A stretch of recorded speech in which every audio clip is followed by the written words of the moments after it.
welcome back. Team Nigeria has won the gold medal in the women's 4x200 meters at the IAAF World Relays in the Bahamas. It was the most dramatic final as pre-event favorites Team USA failed in the baton exchanged, while Olympic champion Alison Felix fell. Nigeria took advantage of it to win in a time of 1 minute 30.52 seconds. Blessing Okabare led the team before the baton was passed to Regina George, Dominic Duncan and Christy Udo. Jamaica finished a distant second in 1 minute 31.73 seconds, while Germany claimed third place.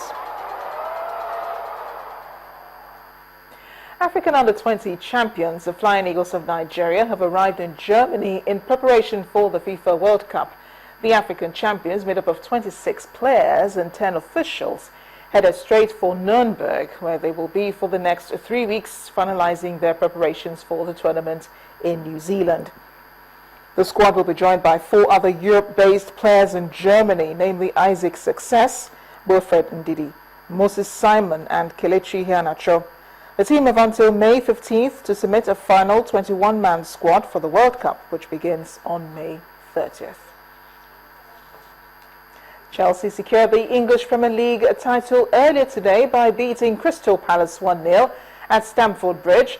Jose Mourinho's side needed 3 points to complete the triumph as they moved out of sight to their rivals to reclaim the crown from Manchester City. Eden Hazard got the only goal on the stroke of half-time, the Belgian heading past Julian Speroni after the Palace goalkeeper had saved the PFA Player of the Year's penalty. It's the third EPL title for Mourinho as Chelsea manager and the first of his second spell in charge.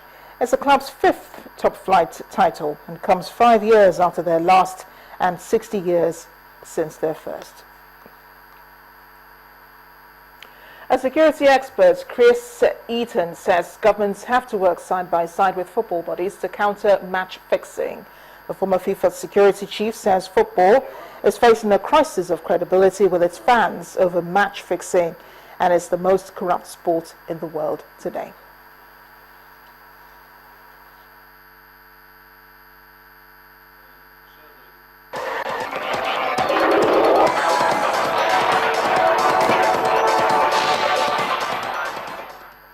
The British monarch, Queen Elizabeth II, turned 89 this year on April 21st. Although celebrations are low-key this time of the year, it is celebrated at a more elaborate event sometime in June. The British Deputy High Commission in Lagos during the week celebrated the event to mark the significance of Britain-Nigeria relations. This year, the Queen's birthday fell on a weekday, so a cocktail in a relaxing atmosphere where members of the diplomatic corps, Nollywood stars, staff of British companies and their Nigerian counterparts network over light food and drinks.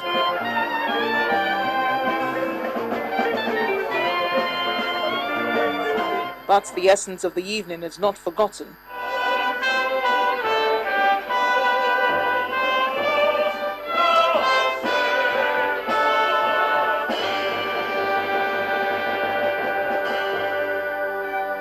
She's 89, she did brilliantly well, puts me to shame in terms of her energy. I hope she'll have that for many years to come. Nigeria's relations with Britain has been strong and cordial over the years.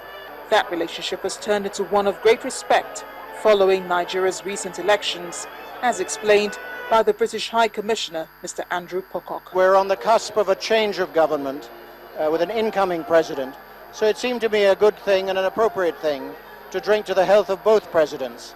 One who is leaving office with dignity and another one who is coming in to start a new government and a new era in Nigeria. So it was a pleasure to do 2 things, to drink the health to both men. But ultimately what we do is we drink the health to the institution of the presidency. We've been very proud and happy to support Nigerian democracy through observing and through messaging, frankly, to senior politicians here. But now we're ready to work with President-elect Buhari. It's going to be up to him what he feels that we can do to help. I can certainly see that when it comes to security issues, when it comes to building up Nigeria's infrastructure, those are areas I think that a partnership with the UK will be good for both our countries. And as both countries look forward to improvement of ties with the new Nigerian government, those present give a toast to the Queen's health, that of President Goodluck Jonathan, and the realization of closer ties between the two countries. Hundreds are still trying to make the deadly trip across the Mediterranean into Europe, and many have succeeded alive. That's all thanks to the Italian Coast Guard. Earlier today, they rescued more than 5,800 of them off the coast of Libya. Authorities say they're now being taken into Italy while the rescue missions continue. Meanwhile, 3 people died today when a boat they were traveling into Europe sank off the coast of Egypt. At least 31 people were rescued in the incident.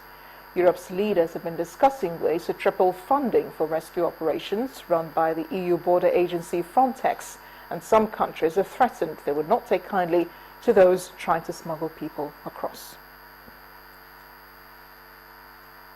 Nepal is finally opening up its airport to receive large planes carrying aid desperately needed by thousands who survived the 7.8 magnitude earthquake last week.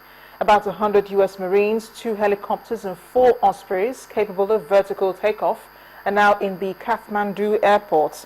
The Nepali government said that new restrictions on planes landing in Kathmandu will not affect aid flights. Officials said planes heavier than 196 tons have been allowed to land, but restrictions have been imposed because of potholes on the runway. The United Nations today said problems with the country's customs controls holding up aid deliveries from the airport has diminished.